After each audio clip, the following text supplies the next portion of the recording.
Spitfire's worst nightmare. Soren looked out of his condo's window, taking a nice big sip of coffee out of his Wonderbolts mug. It was a generous donation from the team's staff room that they had no idea they'd made. Outside, a heavy layer of fog covered the city of Cloudsdale, blanketing it in a shroud of gray so dense that Soren couldn't even see across the street. The city usually got like this in the fall, though it had been years since he had last seen it this bad. "Son of a bitch!" A voice boomed from a neighboring room. It was the voice of a she-devil that he loved like no other. He merely took another sip of coffee as she stomped into the room. "Do you see what it's like out there?" Spitfire shouted, growling as she came up alongside him. Soren snorted. "Looks kinda foggy." "Kinda!" Spitfire exclaimed, thrusting a hoof towards the window. "Kinda we can work with. This is a hell of a lot of fog, Soren. We're going to have to cancel today's practice."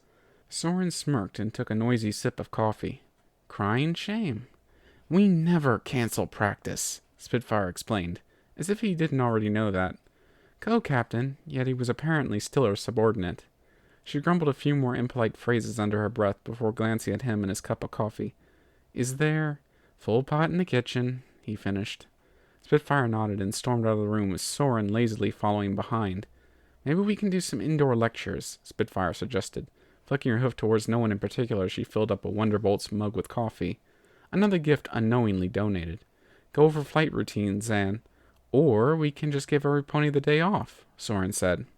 Spitfire's eyes widened as if he had just slapped her. "We can't just give every pony the day off," she growled. "Think about what that'd do to discipline." He shrugged. "Think about what an extra day off would do to morale." "Why are you always so lax?" Spitfire asked, taking a sip of her coffee. She took it black because, of course she did. Soren smirked. "Because I'm a sociable kind of pony, Spitfire. You grill them over the flames, then I spend the next week trying to rebuild their self-esteem so we actually have something functional to work with for our next show."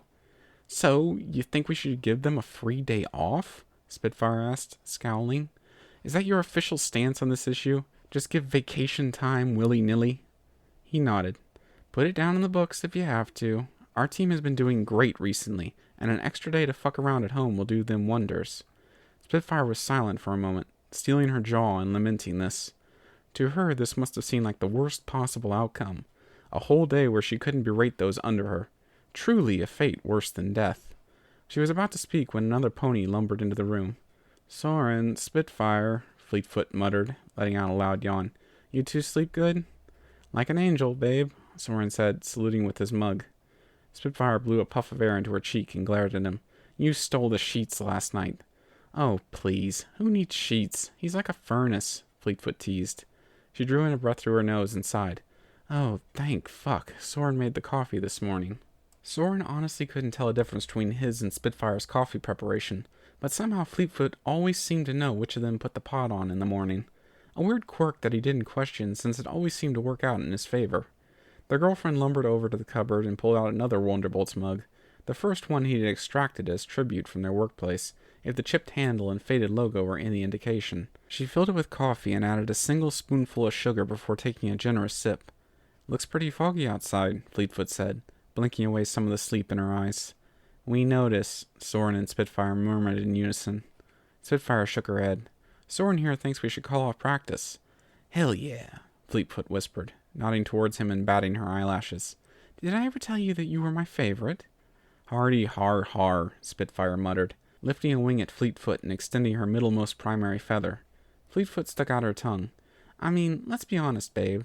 Earth ponies get to take snow days, unicorns get, well, a lot of days off, and us Pegasus kinda get shafted. Why not take a blessing when it's presented to us, right?" Spitfire scoffed and shook her head. "You don't become captain by slacking off." Fleetfoot cocked a brow and tilted her chin towards Soren, who whistled softly and tried his best to avoid his co-captain's cold gaze.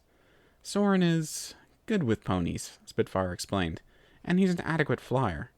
"That's high praise," Soren teased. "Are you being nice to me because I got you off last..." Spitfire loudly cleared her throat before he could finish. Her face burned a few shades of red darker, earning her a pair of snickers from both of her partners. "I can provide compliments on occasion," she grumbled. Soren nodded. "But for real, let's just take the blessings when we can get them, right? Just think about it. You, me, and Fleet, just spending a whole day indoors together? We can try that whole marital bliss thing that the civilians talk about.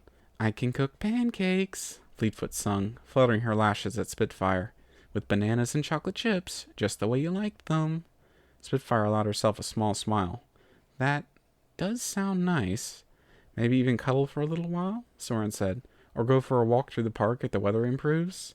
Fleetfoot snickered. The fog would provide some nice cover for a little outdoor exhibitionism. Both Soren and Spitfire froze, looking at her. Fleetfoot maintained her devilish little smile, hiding it behind another sip of coffee. Once finished, she sighed contentedly. I mean, you both knew I was a freak getting into this relationship. I haven't heard any complaints before. I'd prefer to avoid jail time, Spitfire said, her edge finally waning. Fleetfoot rolled her eyes. Babe, we're the Wonderbolts. We can get away with a whole lot of shit that would get the mere mortals in trouble. I doubt they'd lock us up if we were caught bonking in the sculpture garden or whatever. Soren sighed and came up along Spitfire, draping a wing across her back. Come on, hun, just succumb to the temptation of a day off. Don't you think we've earned a nice long weekend for once? Yeah, Fleetfoot agreed, coming up on Spitfire's other side and nuzzling into her neck. Be a lazy piece of shit for once in your life, like the rest of us.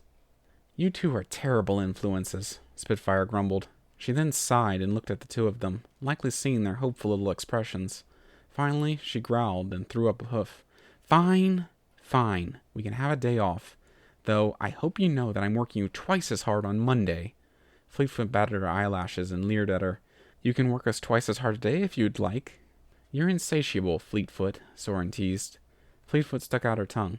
One of us needs to have a functional sex drive, Captain. Spitfire shook her head and drew away from them, heading towards Soren's office. You too win, she said. I'm going to go draft an official communication form and send it out to the team. I'm going to start on those pancakes, Fleetfoot chirped, rushing towards the pantry. Soren shrugged. I'll, continue to look handsome? You're doing the job well, Spitfire said, winking at him and slamming the office door shut behind herself. Thank you for listening in. Please like the video if you enjoyed the reading, and subscribe to be informed about future readings. Until next time, stay tuned.